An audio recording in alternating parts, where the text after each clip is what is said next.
여러분, 힘을 숭상하는 세상 종교에 공통점이 있습니다. 한결같이 신들을 두려워한다는 것입니다. 그래서 그 사람들은 나름대로 섬기는 신들, 그것이 물질이든 권력이든 이념을 잘 타이르려고 애씁니다. 그것이 종교 생활이요 믿음이라고 생각하는 것이죠. 이렇게 하면 복을 받고 이렇게 하지 않으면 벌을 받고 화를 입는다. 세상 종교의 특징입니다. 늘 두렵습니다. 겁을 먹습니다. 그러니 그들의 종교에서는 노력을 강조합니다. 그런데 노력이라는 것도 사람마다 차이가 있지 않습니까? 어떤 사람은 잘하는 사람이 있고 어떤 사람은 잘 못하는 사람이 있습니다. 각 종교에는 노력에 따라서, 성과에 따라서 계급이 나뉘어집니다. 계급이 높을수록 신의 인정을 받는 것으로 생각합니다. 예컨대 내가 물질을 잘 섬겼더니 부자가 됐다. 부자들의 나타나는 특징이 뭡니까? 모든 사람들이 부자라고 인정해 주잖아요. 그러니까 우쭐거리고 가난한 사람들 업신 여기고 자기보다 좀 물질이 약한 사람들 업수히 여기는 그런 형태들을 보지 않습니까? 여러분, 신의 인정을 받는다. 노력을 통해서 계급이 높아간다. 이른바 종교 엘리트들이 생겨나는 것입니다. 여러분, 로마서는 로마에 있는 이방 그리스도인들에게 사도 바울이 하나님의 은혜와 사랑들을 체계적으로 알려주기 위해서 쓴 내용입니다. 하나님이 보내신 예수 그리스도를 통하여 우리에게 이런 복을 주셨고 이런 은혜가 있고 이런 축복이 있다. 그것을 이방인들에게 세세하게 기록한 내용이 로마서입니다. 그런데 이방 사람들에게 로마서를 기록하다가 사도 바울이 좀 안타까운 마음이 들었어요. 왜 내 동족 이스라엘 사람들은 이 하나님이 보내신 예수 그리스도를 믿지 않고 거역함으로 왜 이 하나님의 은혜에서 어긋나 있는가? 그 안타까움이 너무 컸던 거예요. 그래서 로마에 있는 이방인들에게 편지를 쓰다가 중간에 9장에서 11장에는 자기 동족을 향한 편지입니다. 제발 좀 내 동포들이요, 이방인들이 누리는 이 구원을 이방인들이 아니라 여러분들도 좀 누리기를 원합니다. 이런 차원에서 9장에서 11장 내용을 기록한 겁니다. 이스라엘 사람들은 하나님을 두려워함으로 섬겼다는 거예요. 하나님의 자비하심에 반응하지 않고 다른 종교들처럼 두려움으로 반응했던 것입니다. 이스라엘의 소위 종교 엘리트들, 제사장 그룹, 바리새파 사람들, 서기관들은 하나님의 사랑과 은혜 대신에 이 이스라엘 사람들에게 무거운 종교의 무거운 짐을 잔뜩 지어놓고 헉헉거리고 살게 하는 거예요. 그래서 그들은 하나님이 늘 두렵습니다. 하나님 생각하면 겁을 먹습니다. 오늘날 많은 교회에서도 이런 일들이 빈번하게 일어나는 것 같습니다. 목사가 교회 안에서 절대 권력자처럼 군림하면서 거저 주어지는 하나님 은혜의 여러 조건들을 달면서 마치 하나님의 은혜를, 하나님의 구원을 파는 듯한 권력자 행세를 합니다. 오늘날 많은 교회가 하나님 은혜가 아니라 노력이 강조되고 하나님 사랑이 아니라 인간의 열심이 강조됩니다. 그저 맹목적인 은혜, 복받기 위한 수단으로서의 교회 봉사와 헌신, 무병장수와 부귀영화를 위한 조건을 내세워서 종교팔이하는 거예요. 하나님 팔이하는 이런 영적인 협박하는 일들이 오늘 교회에 얼마나 많은지 모르겠습니다. 여러분, 세상의 종교와 기독교의 근본적인 차이가 뭘까요? 아까 말씀드린 대로 세상 종교는 그들의 신을 두려움 가운데 섬깁니다. 이렇게 하지 않으면 내가 벌을 받을 거야. 어떻게 하든 내가 좀 벌을 덜 받기 위해서 두려워하면서 섬깁니다. 기독교는 두려움을 넘어 하나님을 사랑함으로 섬기는 것입니다. 기독교는 하나님의 사랑과 은혜에 보답하고 감사함으로 반응하는 종교입니다. 우리는 하나님을 두려워하지 않습니다. 하나님께 감사합니다. 하나님을 기뻐합니다. 하나님께 기쁨의 반응을 보입니다. 이것이 우리 기독교의 특징이라는 거예요. 영국에 돌아가셨지만 C.S. 루이스라고 하는 기독교를 대표하는 지성인이 있습니다. 그때 한 사회자가 묻습니다. 박사님, 기독교의 독특함이 뭡니까? 기독교가 다른 종교와 구별되고 차별화되는 것이 뭡니까? 그때 C.S. 루이스는 한마디로 말했다고 합니다. 은혜입니다. 은혜입니다. 은혜가 기독교의 가장 독특한 독특함입니다.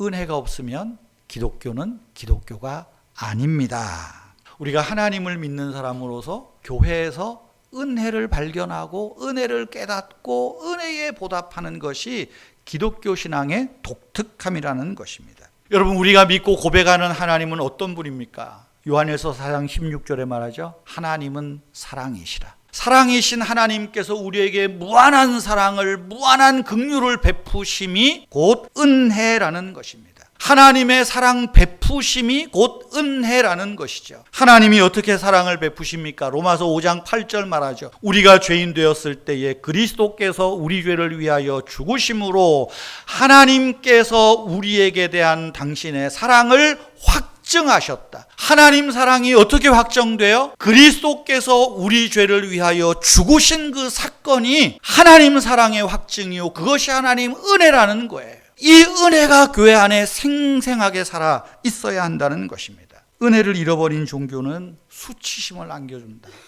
여러분, 로마서 9장에서 11장에 사도 바울이 말하는 이스라엘의 소위 종교 엘리트 집단이 그랬다는 것입니다. 오늘날 교회 안에서 소위 엘리트 신자들, 엘리트 목사들에게 나타나는 모습들입니다. 때문에 사도 바울은 하나님의 은혜를 부패하게 만드는 이스라엘을 향하여 하나님의 본성, 하나님의 성품을 9장부터 다시 상기시키고 있는 거예요. 이스라엘 사람들은 자기들만이 하나님의 택함을 받았는데 왜 이방 사람들이 하나님을 믿고 구원받았다 그래? 절대 일어날 수 없어. 우리만 구원받았어. 우리만 하나님의 선택받았어.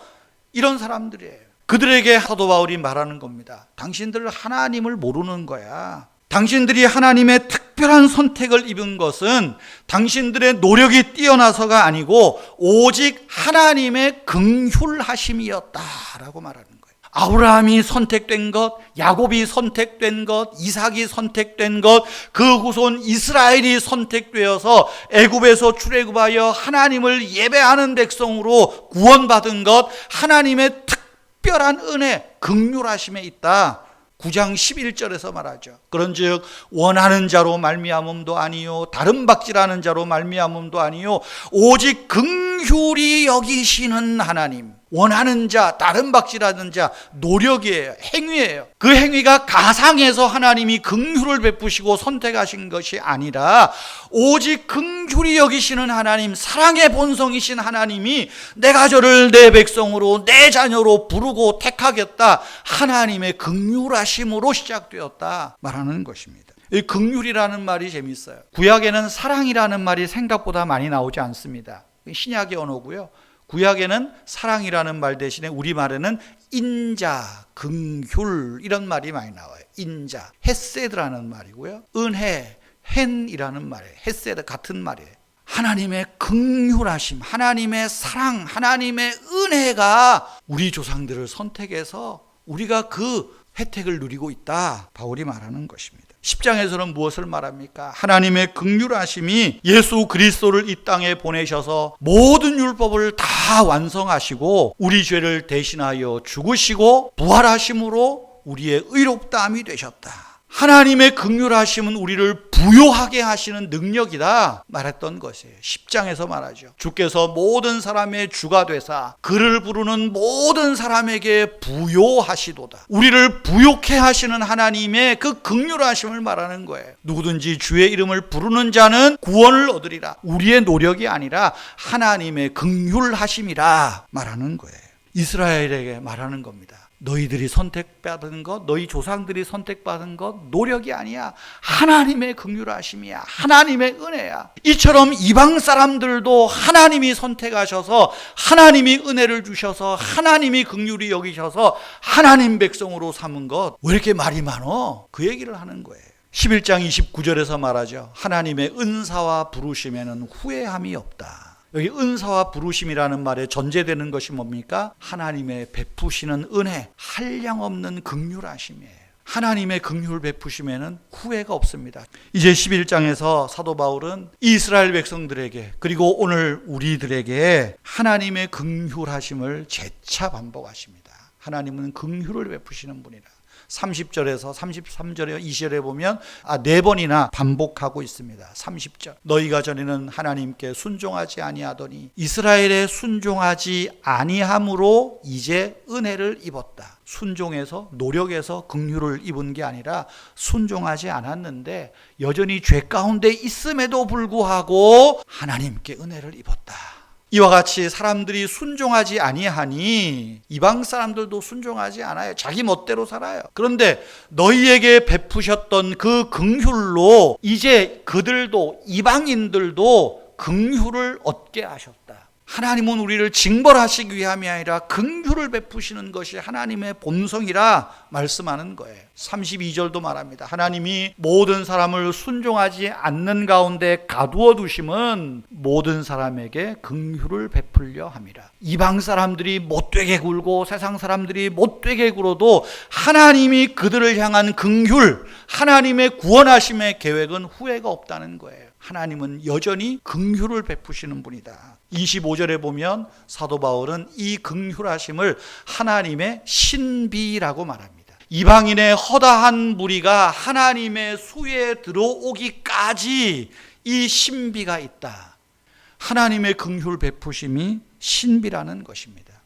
사랑하는 성도 여러분, 하나님은 사랑이십니다. 하나님은 우리에게 한량없이 긍휼을 베푸십니다. 은혜를 베푸십니다. 우리가 순종하지 못해서 때로 실패하고 또 흑암에 갇힌 것 같아도 그 안에 숨겨진 하나님의 긍휼이 있습니다. 하나님의 긍휼 베푸심은 한이 없습니다. 근데 9장에서 11장 기억하실 것은 하나님의 긍휼하심입니다. 이걸 생각하면서 시편 내용을 한 구절 떠올렸습니다. 오늘 함께 읽고 마실 건데요.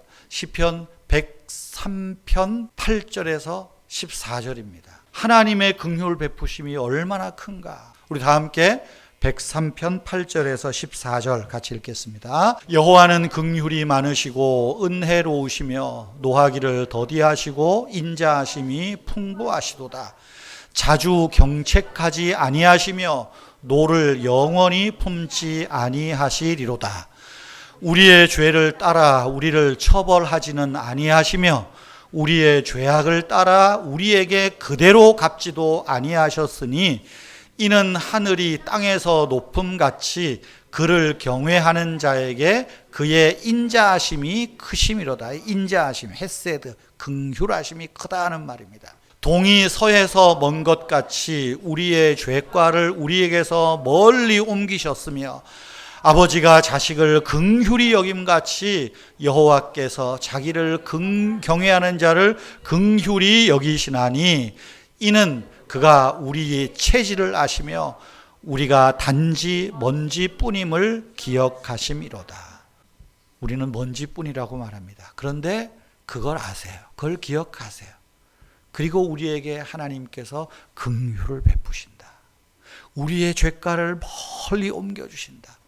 우리는 그 하나님의 긍휼하심을 받고 살고 있다는 것입니다. 여러분, 하나님의 긍휼하심에 반응하는 것이 기독교 신앙이에요. 그것이 로마서 12장부터 나오죠. 예배하는 삶이요, 교회 안에서 형제자매를 사랑하는 삶이요, 교회 밖에서 세상 사람들을 사랑하는 사람들이요, 교회 안에서 서로 무난하고 서로 존중히 여기는 삶, 그것이 긍휼을 받은 사람이 긍휼을 보여주는 삶, 나타내는 삶이라는 것입니다. 저와 여러분이 이제 이 하나님의 긍휼하심을 받은 자답게 하나님의 긍휼하심을 세상에 나타내고 하나님의 긍휼을 풍기며 나타내는 우리 모두가 되기를 바랍니다. 아침에 주님의 이름을 부르며 하루를 시작합니다.